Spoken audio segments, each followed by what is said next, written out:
Welcome back to Product Critique. Today, we're diving into a must-have for any DIY enthusiast or packing pro. The Yeaqee 27 by 19 inches wet strength tissue paper.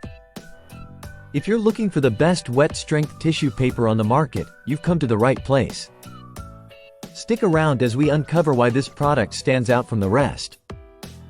At first glance, the Yeaqee wet strength tissue paper boasts impressive dimensions 27 by 19 inches, which provides ample coverage for your creative projects or packing needs. Its white color is not just for aesthetics. It's perfect for any occasion, from Christmas wrapping to safeguarding delicate items.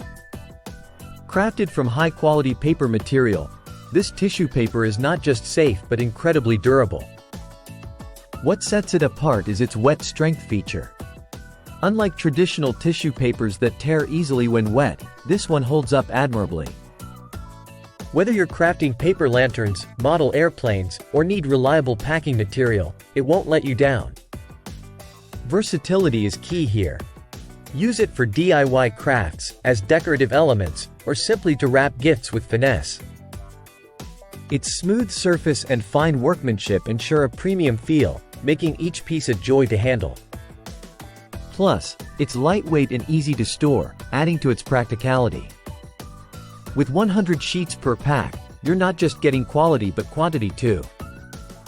Whether you opt for a single pack or need to stock up with the larger options, the price per sheet makes it a cost-effective choice for both personal and professional use. In conclusion, the Yeaqee 27 by 19 inches wet strength tissue paper is a standout product in its category. Its durability, versatility, and generous quantity make it a go-to for anyone who values quality in their creative and packing endeavors. If you're ready to elevate your crafting or packing game, this product deserves a place in your toolkit. Thanks for joining us today on Product Critique. If you found this video helpful, don't forget to like, subscribe, and hit the notification bell for more insightful reviews. See you next time.